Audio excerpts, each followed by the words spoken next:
오늘은 주를 따르는 길 시리즈 11번째 생명보다 더 귀한 것이라는 제목으로 여러분들과 말씀의 은혜를 나누고자 합니다. 여러분들은 고뇌, 고민 언제 해보셨습니까? 사실 우리가 고뇌와 고민의 시간을 늘 보내면서 살아가죠.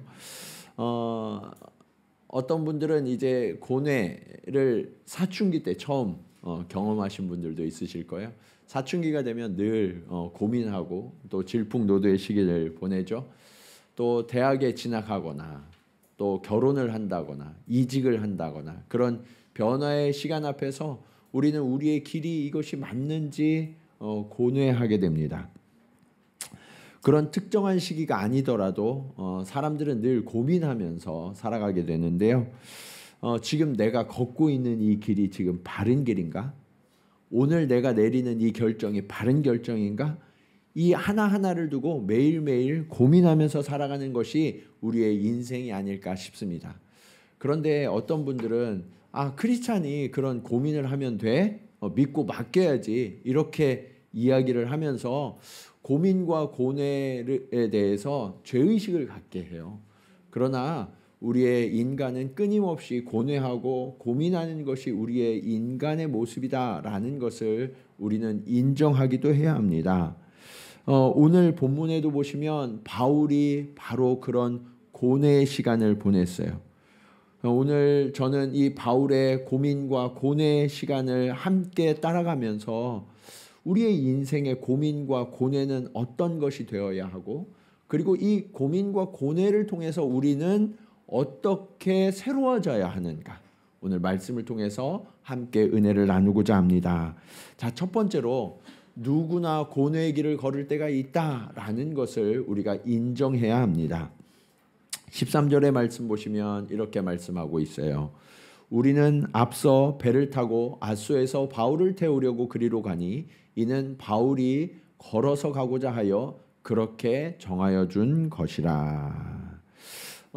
바울이 고민이 너무 심했어요. 그래서 이전에 드로아에 있다가 아소까지 가는 길을 제자들은 배를 태워서 빨리 가도록 하고 본인은 걸어서 산길을 갔다라고 말씀하고 있죠.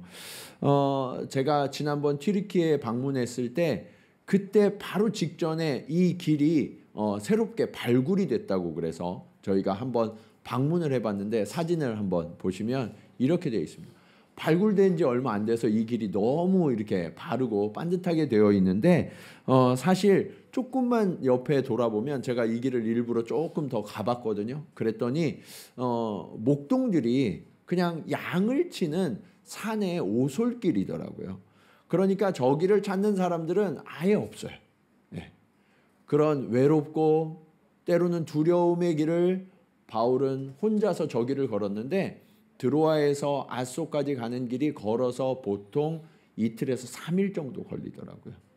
그 길을 제자들을 보내고 바울은 홀로 걸었어요. 그러면 홀로 걷는 그 바울의 마음이 어땠을까? 제가 잠시 저 길을 걸으면서 바울의 심정을 한번 헤아려 보기 위해서 굉장히 애를 썼거든요. 우리 삶이 생각나더라고요. 우리 삶도 깊은 고뇌, 정말 너무 이 고통스러운 고민의 시간이 있을 때 우리 옆에 사람이 있으면 그 사람들이 우리를 위로하려고 하고 여러 가지 말들을 건네죠. 그런데 내가 너무 고통스럽고 너무 힘들 때 다른 사람들이 건네는 말들이 사실은 도움이 되기도 하지만 많은 경우 더 혼란스럽게 하고 그 고민을 더 깊게 만드는 경우들이 많은 것도 사실이거든요. 그렇다면 이렇게 고뇌가 깊을 때, 고민 때문에 고통이 너무 심할 때, 그러면 우리는 어떻게 해야 할까? 때로는 홀로 있어야 된다는 거예요. 홀로 있어서 어떻게 하느냐? 나를 찾아오신 그 주님과 독대하셔야 돼요. 1대1로 주님을 만나는 이 독대의 시간을 우리가 가져야 한다는 거예요. 이 독대의 시간은 어떤 시간이냐? 겟세마네에서 땀방울이 핏방울이 되도록 홀로 기도하셨던 그 주님을 만나는 시간이 돼요. 바울은 이 홀로 걷는 이 길을 통해서 겟세마네 주님과 독대하지 않았을까라는 그런 생각이 제 마음에 들어오더라고요. 그러면서 바울이 마음이 복잡하고 혼탁했던 그런 안개처럼 가려지고 구름처럼 덮였던 그런 인생길이 갑자기 주의 빛이 비치면서 선명해지는 경험을 하게 됩니다. 그래서 그는 이따가도 살펴보겠지만 가는 곳마다 성령이 뭐라고 하셨냐면 너 가게 되면 예루살렘으로 가게 되면 그곳에서 결박당하고 옥에 갇히게 되고 환난을 당하게 될 거야 라는 성령의 음성을 듣게 됩니다. 그런데 그 길이 너무나 두려워서 주님과 독대했더니 그 길을 갈 수 있는 힘과 용기를 주님께서 주셨다는 거예요. 그래서 바울은 이후에는 결코 흔들리지 않고 이 길을 가게 됩니다. 16절 말씀 보실까요? 바울이 아시아에서 지체하지 않기 위하여 에베소를 지나 배 타고 가기로 작정하였으니 이는 될 수 있는 대로 오순절 안에 예루살렘에 이르려고 어떻게 가미러라? 급히 가미러라. 이제는요 오히려 환난이 기다리고 있고 결박이 기다리고 있는 그곳으로 급히 가고 있는 바울의 모습이 보이세요?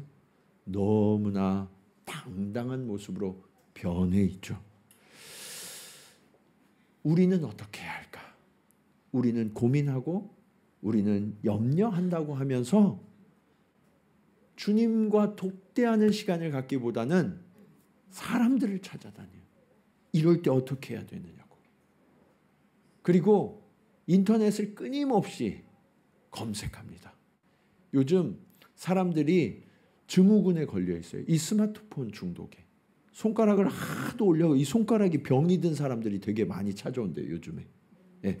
이게 얼마나 심한지. 예. 여러분 이 인터넷을 검색하고 서치하는 거기에서 여러분의 인생의 길을 찾으실 수 있으신가요? 때때로 작은 인사이트는 찾을지 모르지만 그것이 내 인생에 큰 도움이 되지 못해요.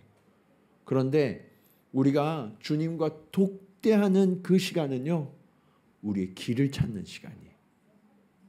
그렇다면 이제 우리가 다음 주면 9월인데 우리의 인생의 길을 좀 바꿔야 하지 않을까요? 세상 사람들의 말에 귀를 기울이고 세상의 많은 것들을 찾느라 우리의 인생을 허비하는 그런 시간을 주님과 독대하는 시간으로 바꾸어서 정말 길이요 진리요 생명 되신 그 주님이 저와 여러분을 이끌어가는 그런 인생으로 바뀌어지는 저와 여러분 되시기를 주님의 이름으로 간절히 축원합니다. 자, 그렇게 우리가 길을 찾아서 주님이 이끄시는 이렇게 길을 가다 보면 때로는 멈춰야 할 때가 있어요. 그것이 오늘 말씀의 두 번째 교훈이에요. 길을 멈춰야 할 때를 알아야 해요. 여러분 차가 성능이 좋은 거는요. 엔진이 크죠. 엑셀을 밟으면 어때요? 갑자기 확 튀어나가서 정말 힘있게 달려가요. 그런데 좋은 차일수록 잘 달리는 것보다 뭐가 중요할까요? 잘 서는 게 중요해요. 그래서 비싸고 좋은 차는요. 브레이크가 달라요. 좋은 차를 구별하는 방법은 브레이크가 크고 색깔이 달라요. 노란색, 빨강색 그런 원색들이 스포츠카 같은 거에 달려 있거든요. 왜요? 잘 달리는 것보다 잘 서는 게 중요하기 때문에. 여러분 열심히 달렸는데 멈추지 못하면 어떻게 될까요? 네. 그러면 죽을지도 몰라요. 잘 멈추는 게 중요하거든요. 그러면 바울은 왜 멈췄고 또 멈춰서서 무엇을 했는가? 이것이 우리에게 아주 중요한 메시지를 줘요. 17절 말씀을 우리 같이 한번 읽겠습니다. 자, 시작.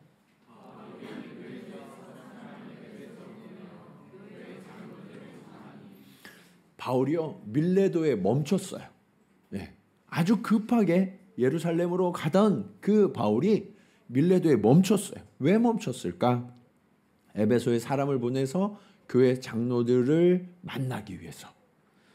자, 이 교회 장로들은요 오늘날의 장로님들과는 좀 달라요. 네. 성경 시대 대부분의 장로들은 목회자를 의미해요.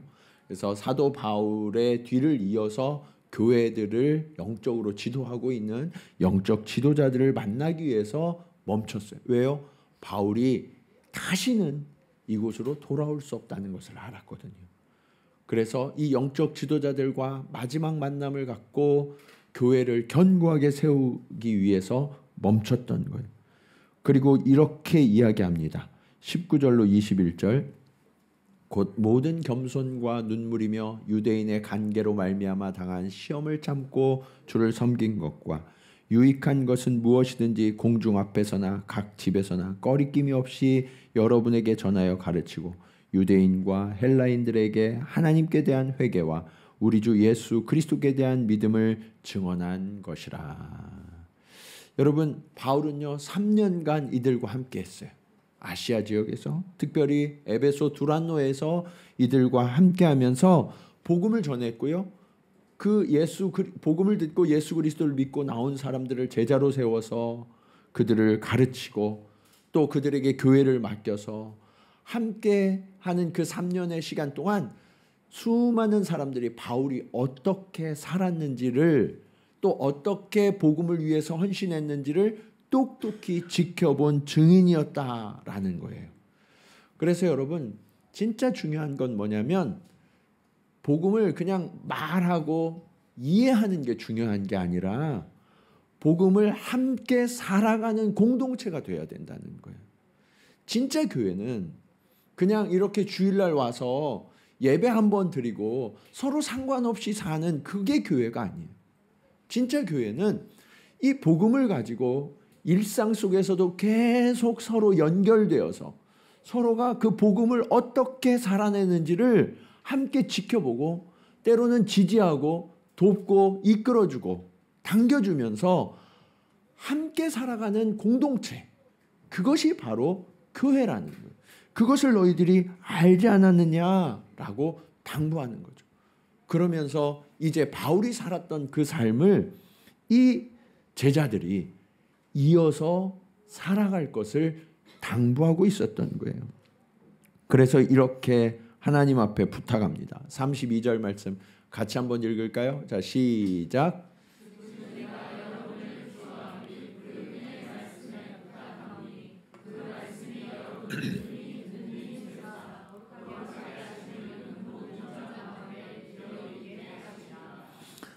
이제 바울 자신은 떠나가요. 다시는 이곳에 찾아올 수가 없다는 것을 알았어요. 그런데 그들을 성령 하나님께서 함께 지켜주시기를 부탁하는 은혜의 말씀으로. 예. 그래서 그들이 여러분을 든든히 세워서 하나님의 거룩하심을 입은 공동체로 그 아름다운 교회로 세워지기를 당부하고 있었던 거죠. 이 밀레도에 모였던 그 사람들은 이 사명을 받은 사람들이었어요.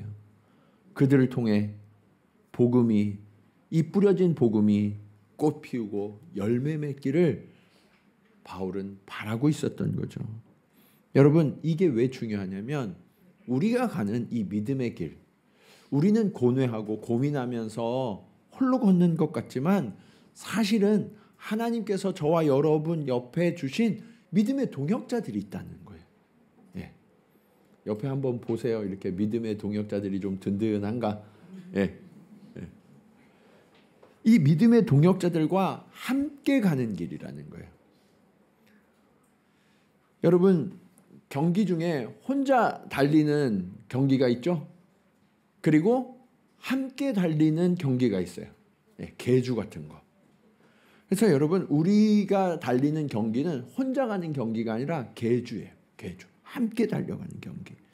계주를 얼마 전에도 파리올림픽을 했는데 계주를 보면 앞에 있는 선수가 정말 빠르게 열심히 잘 달렸어요.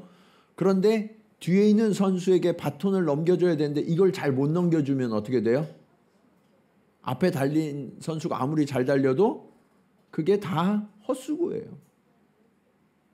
이걸 잘 넘겨주는 게 어쩌면 잘 달리는 것 이상으로 중요하다고요.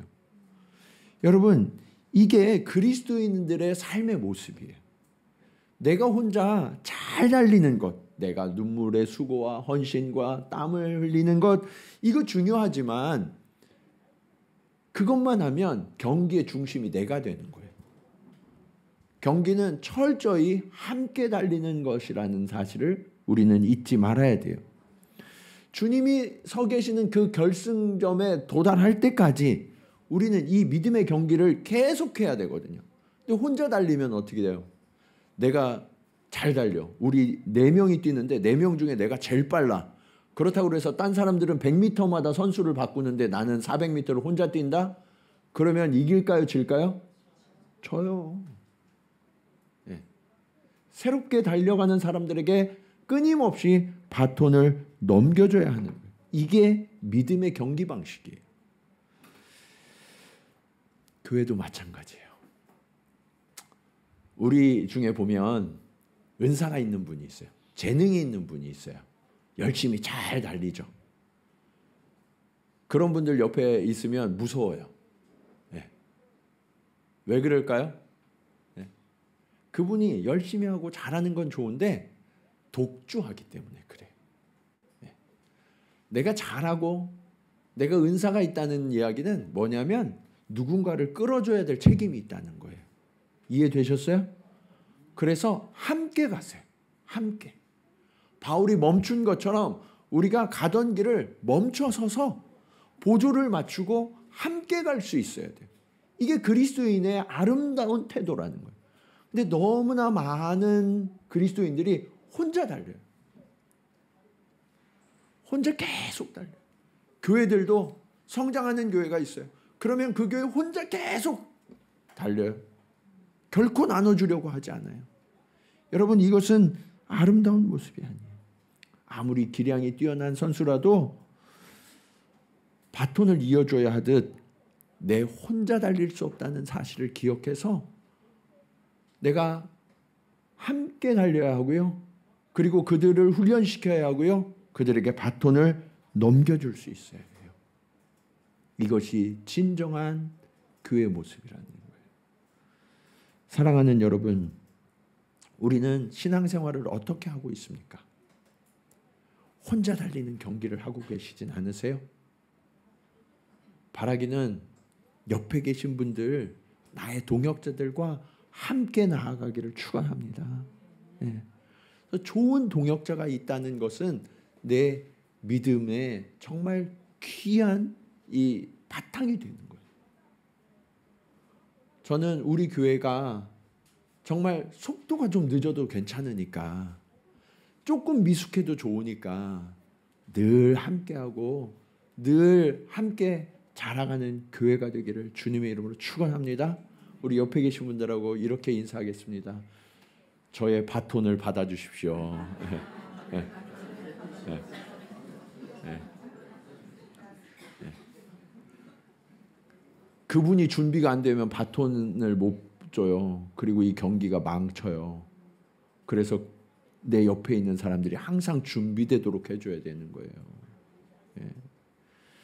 자, 이제 우리가 주님과 독대하고 또 믿음의 동역자들과 함께 이 길을 가야 된다는 걸 알았어요. 그런데 아주 중요한 교훈이 있어요. 그게 오늘 말씀의 마지막 교훈입니다. 우리가 가는 길의 가치를 아셔야 돼요. 여러분, 사람들은 우리에게 물어요. 왜 사십니까? 네. 한번 물어봐요. 왜 사냐고. 옆에 계세요. 왜 사세요? 한번 물어보세요. 네. 네. 많은 분들이 왜 사세요? 라고 물으면 죽지 못해 살아요. 네. 목구멍이 포도청이라. 뭐 이렇게 대답하세요. 여러분, 이건 너무 비참한 삶이죠. 우리에게는 사는 목적과 이유가 있어요. 너무나 존귀한 그 삶의 목적과 이유가 있다는 사실을 아셔야 돼요. 이것을 가르쳐 주셔야 돼요. 네. 세상 사람들에게. 지금 사도 바울이 예루살렘으로 가고 있거든요. 이 가는 길에 그의 삶의 이유와 목적이 나타나요. 첫 번째는 고난 중에 있는 예루살렘 교회를 돕기 위해서 가고 있었어요. 로마서 15장 25절로 27절 말씀입니다. 그러나 이제는 내가 성도를 섬기는 일로 예루살렘에 가노니 이는 마게도냐와 아가야 사람들이 예루살렘 성도 중 가난한 자들을 위하여 기쁘게 얼마를 연보하였음이라. 저희가 기뻐서 하였거니와 또한 저희는 그들에게 빚진 자니 만일 이방인들이 그들의 영적인 것을 나눠 가졌으면 육적인 것으로 그들을 섬기는 것이 마땅하니라. 여러분 지금 예루살렘에 있는 가난한 성도들을 섬기기 위해서 가고 있다라고 이야기하죠. 당시에 이 예루살렘에 극심한 기근이 들었어요. 그래서 예루살렘에 있는 형제 자매들이 너무나 고통받고 있다는 것을 알고 이방에 있는 교회들이 헌금을 모아요. 그리고 그것을 바울과 일행에게 전달합니다. 그래서 그 헌금을 예루살렘 교회에 전달하기 위해서 지금 가는 거예요. 여러분 이게 저는 너무나 아름다운 모습이라고 생각해요. 초대교회 하면 대부분의 목회자들이나 교회들이 지향하고 있거든요. 저렇게 되어야 한다. 그럼 왜 그러냐? 초대교회는요 사실은 네 교회 내 교회가 없어요. 예루살렘 교회는 한 번도 자신들이 우위에 있다고 생각한 적이 없어요.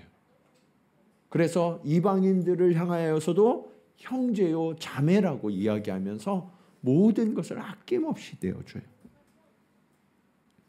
그리고 이방 교회 중에 세워졌던 안디옥 교회. 안디옥 교회는 어땠나요? 자신들의 최고의 지도자였던 바나바와 바울을 이방인들을 위해서 기꺼이 내어주죠. 그래서 곳곳에 교회가 세워지는 일들을 안디옥 교회가 힘있게 감당해요. 이처럼 초대교회는요 네 것 내 것이 없어요. 네 교회 내 교회가 없어요. 서로를 위해서 헌신하고 나누어주고 베푸는 교회였다는 거예요. 오늘날에 너무나 많은 교회는 말로만 형제 자매라고 이야기해요. 내 것을 베풀고 나누려고 하지 않습니다. 교회도 마찬가지예요. 내 교회, 우리 교회. 우리 교회가 성장하고 부흥하는 건 좋은데 옆에 교회가 우리 교회보다 더 크면 배가 아파. 네. 이런 것들이 너무나 잘못된 모습이라는 거예요. 하나님의 교회죠. 다 주님의 교회예요. 그래서 각 교회가 다 잘 되도록 함께 협력하고 돕고 때로는 베풀고 나누는 일들이 필요하다는 거예요. 어떻게 하면 이웃 교회가 잘 될까? 어떻게 하면 이 일본에 있는 교회들이 정말 하나님이 마음껏 역사하시는 교회가 되도록 우리가 도울 수 있을까? 거기에 우리의 관심이 있어야 된다. 우리 교회만 건강하고 우리 교회만 성장한다고 좋은 게 아니라 주님이 우리 교회를 부흥시키고 성장시킨 이유가 무엇일까를 생각해야 된다는 거예요.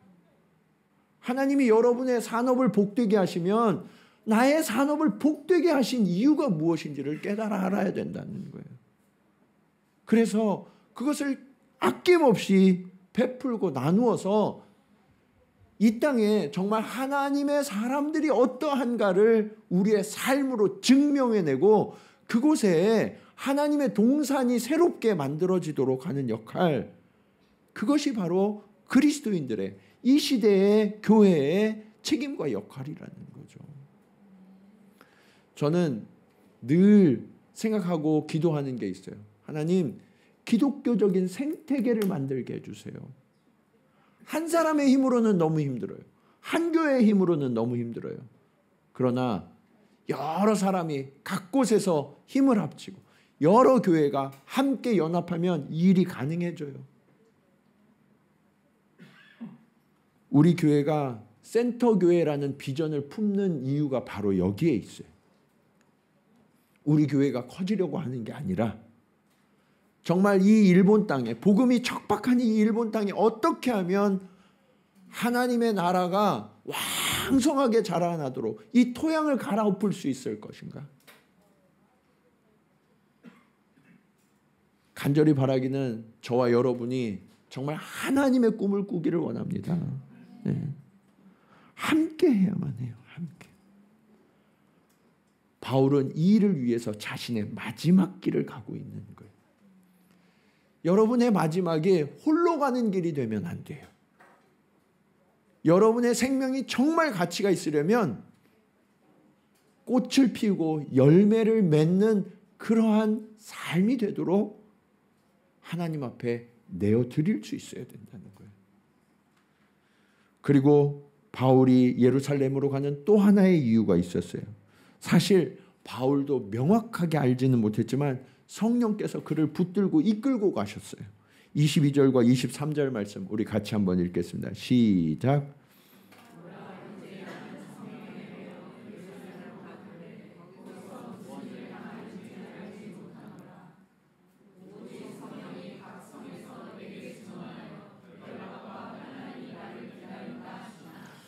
자, 성령이 각 성에 갈 때마다 말씀하세요. 뭐가 기다린대요?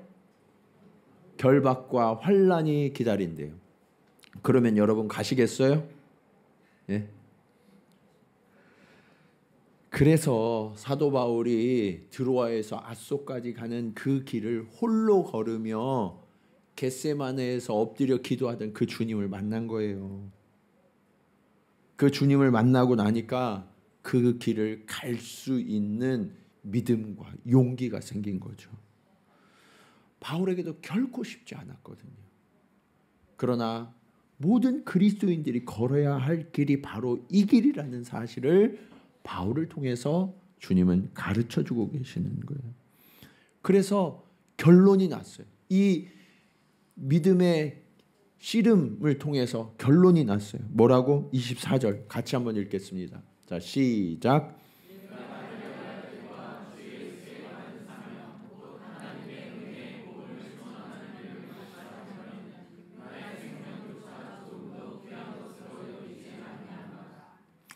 여러분, 바울은 자신이 주님으로부터 받은 그 사명, 그 하나님의 은혜 복음을 전하는 그 일은 자신의 생명보다 훨씬 더 귀한 가치가 있는 사명이다라는 것을 고백하고 있는 거예요.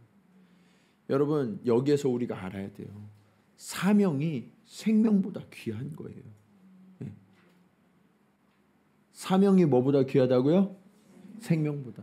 생명보다 귀한 게 뭐라고요? 사명이라고요. 아멘이십니까? 이게 왜 그러냐면 저와 여러분은 어차피 죽은 목숨이에요. 어차피. 그런데 이 죽은 목숨을 누가 살려주셨어요? 하나님이 살려주셨잖아요. 그러면 나의 남은 생애는 누구 거예요? 하나님 거예요. 그러면 그 남은 생애를 주님을 위해서 드리는 것이 가치 있는 일이라는 거죠. 그런데 많은 분들이 아멘 하시는데 문제는 그 가치 있는 사명이 뭔지를 모른다는 거예요. 여러분, 여러분의 사명은 뭐예요? 여러분의 사명은 뭔지 그걸 알아야 생명을 걸죠. 한번 물어보세요. 옆에 계신 분들 사명이 뭐세요? 이렇게. 집사님 사명이 뭡니까? 한번 물어보세요. 많은 분들이 사명하면 맞아요. 중요해요. 생명보다 귀한 거죠.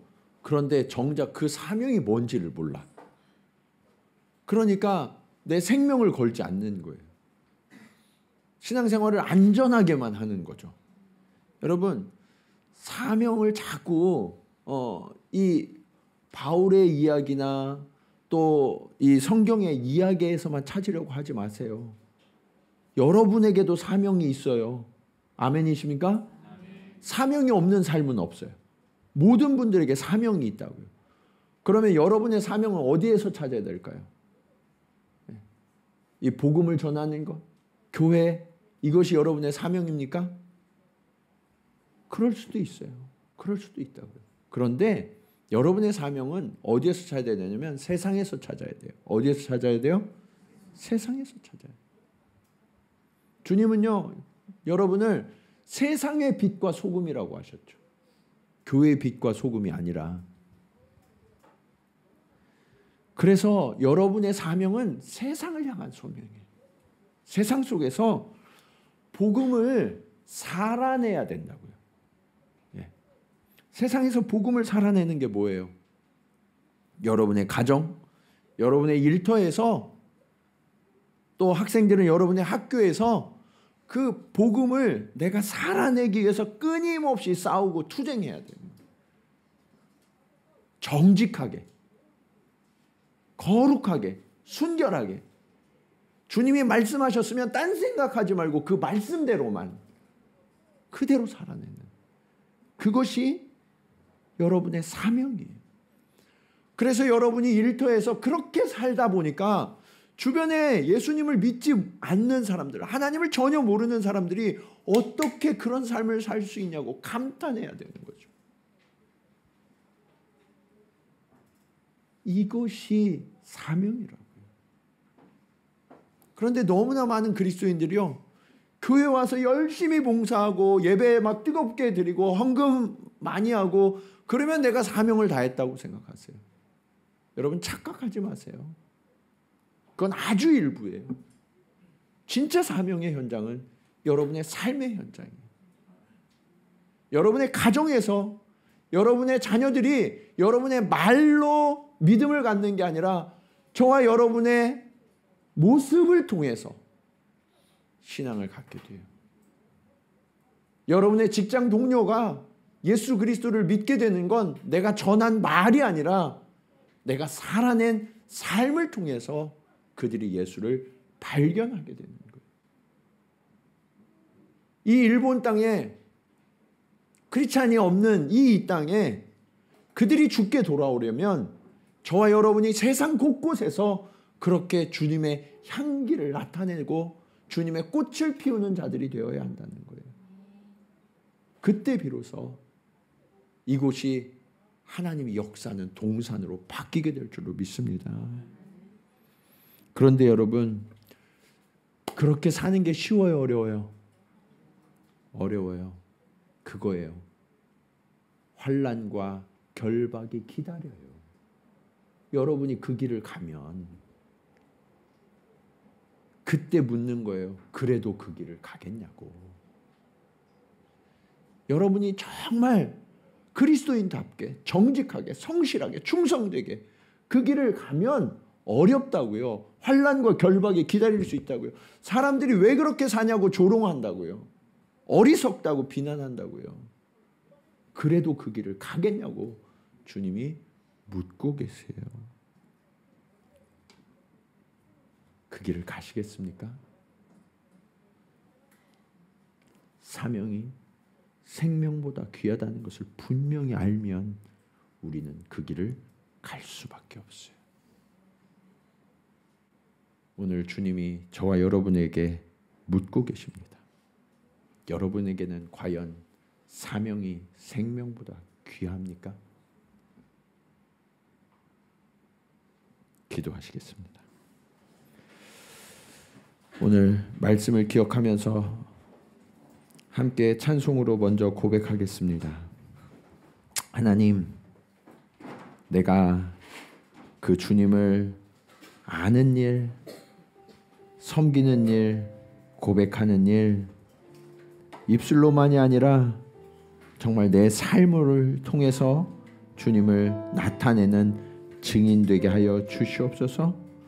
그래서 내가 진정으로 열매 맺는 그런 참된 가치 있는 삶을 살 수 있도록 주님 역사하여 주시옵소서.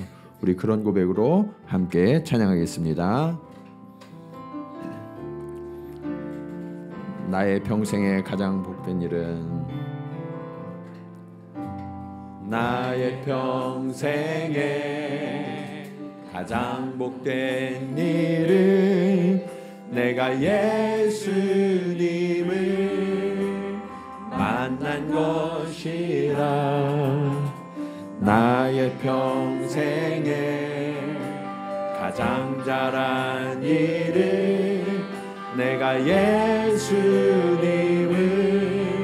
주로 섬긴 것이라. 이 세상 살 동안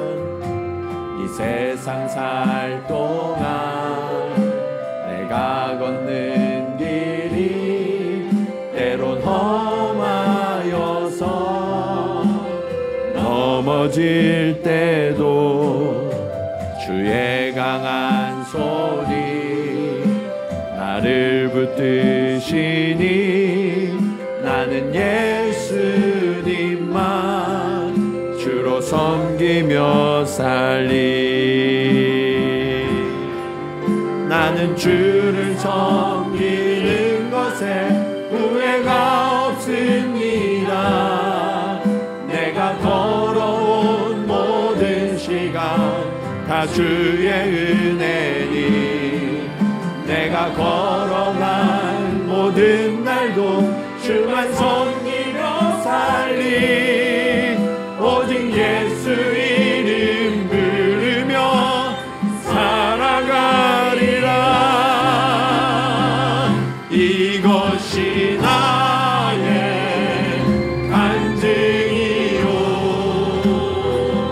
이것이 나의 찬송일세. 나 사는 동안 끊임없이 구주를 찬송하. 이것이 나의 간증이요 이것이 나의 간증이요 이것이 나의 찬송일세. 나 사는 동안 끊임없이 구주를 찬송하리로다. 그렇습니다. 주님, 우리가 주님의 길을 온전히 걸으려 할 때 주님 우리 앞에도 환난과 결박이 기다리고 있음을 주님 우리가 압니다. 그래서 주님 우리가 고뇌하며 이 길을 걸어갑니다. 주여 우리에게도 주님과 독대하는 은혜를 허락하여 주시옵소서. 그래야 주님 사람의 말과 내 생각과 세상에 가득한 말들이 아니라 하나님의 뜻을 온전히 깨닫고 나아가는 주님의 자녀들 되게 하여 주시옵소서. 주님 우리가 길을 걸을 때 홀로 걷지 아니하고 동역자들과 함께 걷게 하시니 감사합니다. 주님 이 동역자들과 함께 하나님의 아름다운 나라를 주의 동산을 다시 한번 세울 수 있도록 주님 역사하여 주시옵소서. 아버지 하나님 우리가 홀로 달리지 아니하게 하시고 아버지 하나님 믿음의 바톤을 잘 이어받아서 아버지 하나님 이 믿음의 경주가 이 세대뿐만 아니라 다음 세대에도 지속될 수 있도록 주님 역사하여 주시옵소서. 생명보다 귀한 사명 주님 이 사명을 위하여서 아버지 하나님 내 생명도 아낌없이 내어드리기로 결단하오니 주님 우리를 받아주시고 우리 공동체가 그렇게 믿음의 역사를 끊임없이 이어갈 수 있도록 주님 역사하여 주시옵소서. 우리 간절한 마음으로 함께 기도하시겠습니다. 할렐루야. 아버지 하나님 은혜를 감사합니다. 아버지 하나님 오늘 우리가 걸어가는 이 길 아버지 하나님 온전히 주님을 따르는 길이 되기를 원합니다. 아버지 우리가 고뇌합니다. 아버지 하나님 우리가 두렵습니다. 환난과 결박이 기다리고 있는 그 길 아버지 하나님 우리가 우리 힘으로는 이 길을 갈 수 없습니다. 그러기에 주님의 도우심이 필요합니다. 성령의 은혜가 필요합니다. 주님 이 길을 달려갈 때 함께 갈 수 있는 동역자들을 허락하여 주시옵소서. 주님 우리가 함께 아버지 하나님 동역자들과 손을 붙들고 나아가게 하시고 또 믿음의 바톤을 계승하면서 함께 달려갈 수 있도록 주님 인도하여 주시고 주여 간절히 간구하기는 우리 사랑하는 동정지구 촌교회가 이 일본 땅에 믿음의 동산을 이룰 수 있도록 이 믿음의 생태계를 뿌리 내릴 수 수 있도록 주님 인도하여 주시옵소서. 우리 한 영혼 한 영혼이 그 일을 감당하고자 아버지 우리가 보냄을 받았습니다. 주여 우리에게 말씀하시옵소서. 주님 우리가 그 길을 걸어가겠습니다. 아버지 우리가 함께 손을 붙들고 함께 나아가며 아버지 믿음의 바톤을 계승하며 아버지 하나님 정말 하나님의 마음껏 역사하시는 축복의 땅, 은혜의 땅, 구원의 땅으로 아버지 이곳을 일구기를 원합니다. 주여 우리와 동행하시고 주님의 은혜를 부어주시사 아버지 하나님 온전히 주의 뜻을 따르게 하여 주시옵소서. 전능하신 아버지 하나님, 우리가 사명을 받은 자임을 깨닫게 하시니 감사합니다. 이 사명은 생명보다 귀한 가치가 있습니다. 주님, 우리의 생명이 가치가 있는 이유는 주님의 사명을 행하는 자들이기 때문입니다. 주여, 우리가 세상에서 그리스도인으로 살아가는 것이 너무나 힘들고 어렵습니다. 환난과 결박이 우리를 기다리고 있고 세상 사람들의 조롱과 비난이 우리 앞을 막아설 때가 너무나 많음을 주님 고백합니다. 우리의 힘으로는 이 길을 완주할 수 없기에 주님의 은혜를 간절히 간구하오니 오늘 사랑하는 자녀들 위해 주님 독대하듯 주님을 만나는 은혜를 허락하여 주시옵소서. 주님, 우리가 세상의 소리에 귀를 기울이기보다 주님 앞에 엎드려서 주님의 음성을 듣기를 간구하는 시간이 점점 더 많아질 수 있도록 주님 우리를 무릎 꿇려 주시옵소서. 주님, 우리가 때로는 길을 멈춰서서 동역자들을 함께 세우고 일으켜 하나님의 꿈을 함께 꾸며 함께 나아갈 수 있도록 주님 인도하여 주시옵소서. 주님, 우리 동경지구촌교회에 속한 한 영혼 한 영혼이 정말 주님의 꿈을 품는 주님의 동역자들 되실 뿐만 아니라 아버지 하나님 또한 주변의 많은 동역자들과 이 일을 함께 이루게 하시고 또한 아버지 하나님 믿음의 다음 세대에게 이 바톤을 넘겨줄 준비도 잘할 수 있도록 주님 인도하여 주시옵소서. 그래야 해서 주님 이기적인 성도, 이기적인 교회가 되지 아니하게 하시고 하나님이 아무 때고 마음껏 들어 쓰실 수 있는 쓰시기에 편한 교회의 성도들이 될 수 있도록 주님 역사하여 주시옵소서. 주님, 우리의 생명은 주님의 것입니다. 그러기에 주님이 주신 사명을 위하여 우리의 삶을 드려오니 주님 받아 주시옵소서. 우리의 일상의 모든 삶의 자리에서 주님 우리를 사용하여 주시고 그곳에서 사명을 힘있게 감당하여서 하나님의 나라가 꽃피우는 그러한 역사가 우리를 통해 이 시대에 일어날 수 있도록 주님 역사하여 주시옵소서. 이제는 우리의 길이요 진리요 생명 되신 예수 그리스도의 은혜와 우리의 모든 것 되신 아버지 하나님의 크신 사랑하심과 우리의 길을 인도하시는 성령님의 감화감동 교통하심이 오늘 우리의 사명이 생명보다 귀한 것임을 깨달아서 우리가 일상에서 살아가는 모든 삶의 순간에 주님을 왕으로 모시고 그 주님을 따르기로 결단하며 나아가는 모든 성도들의 사명의 걸음 가운데 이제로부터 영원토록 함께 하시기를 간절히 축원하옵나이다. 아멘.